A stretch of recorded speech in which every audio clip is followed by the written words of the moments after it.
शिवजयंतीच्या हार्दिक शुभेच्छा देते. माझे भाषण तुम्ही शांत चित्ताने ऐकावे अशी माझी नम्र विनंती.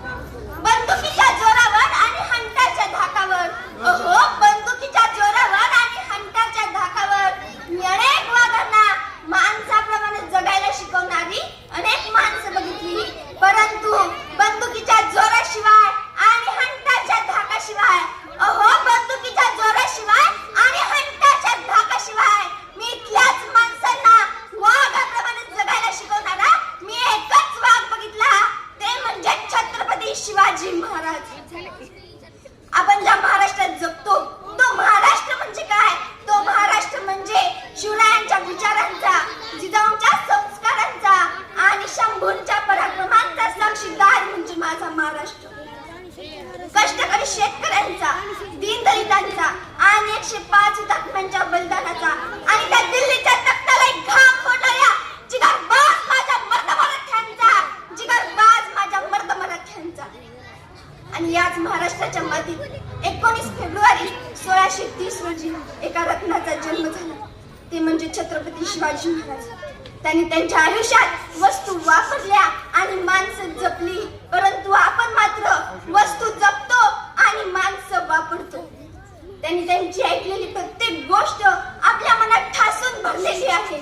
त्यांनी त्यांच्या दूरदृष्टिकोनातून भारताच्या इतिहासावर सुवर्ण अक्षरांनी त्यांचे नाव रेखांकित केलेले आहे. म्हणून मला तुम्हाला एक गोष्ट सांगावीशी वाटते. जेव्हा छत्रपती शिवाजी महाराज कर्नाटकाच्या मोहिमेवरून महाराष्ट्रात परत येत होते, तेव्हा इथे बेलवाडी नावाचे गाव होते. मल्लम्मा देसाई नावाची ठाणेदारी तिथे राहत होती. दादाजींना वाटलं जाता जाता हाही किल्ला घेऊन जावा, म्हणून त्यांनी थोडेफार सैन्य गोळा केले आणि मल्लम्मावर चाल करून गेले. पहिल्या ह्याच्यात त्यांचा पराभव झाला, मात्र नंतर त्यांनी मल्लम्माला कैद केले आणि शिवरायांपुढे उभारण्यात आले. तेव्हा शिवरायांनी त्यांना काहीच न करता त्यांचा सन्मान केला, त्यांना त्यांचे राज्य परत केले, चोळी बांगडी देऊन त्यांचा सन्मान केला आणि त्यांना सुखरूप घरी पोहोचवण्यात आले. म्हणून म्हणावंसं वाटतं, जे छत्रपती शिवाजी महाराजांनी केलं ते आज जगाने कधीच केलं नाही. अहो जे छत्रपती शिवाजी महाराजांनी केलं ते आज जगाने कधीच केलं नाही, आणि जे जगाने केलं ते छत्रपती शिवाजी महाराजांनी कधीच केलं नाही. जे या जगाने केलं ते छत्रपती शिवाजी महाराजांनी कधीच केलं नाही. म्हणून त्यांना त्यांच्या पुढे अख्ख्या जगाला झुकावे लागते. त्यांनी त्यांच्या आयुष्यात स्त्रियांचा आदर सन्मान केला. म्हणून मला जगातील प्रत्येक स्त्रीला सांगावं वाटतं, अगं तलवारीपेक्षा तीक्ष्ण तुझ्या नजरेची धार आहे, अगं तलवारीपेक्षा तीक्ष्ण तुझ्या नजरेची धार आहे. कमी समजू नको तू स्वतःला, कारण तू जिजाऊंची लेक आहे, कारण तू जिजाऊंची लेक आहे. काही वर्षांखाली आपल्या भारत भेटीसाठी इथे पंतप्रधान आले होते.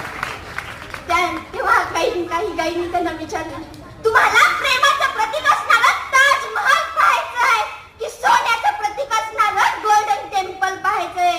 तेव्हा इथलीचे पंतप्रधान म्हणतात, मला प्रेमाचं प्रतीक असणारं प्रेमाचं प्रतीक असणारं ताजमहल पाहायचं नाही आणि सोन्याचं प्रतीक असणारं गोल्डन टेम्पल ही पाहायचं नाही.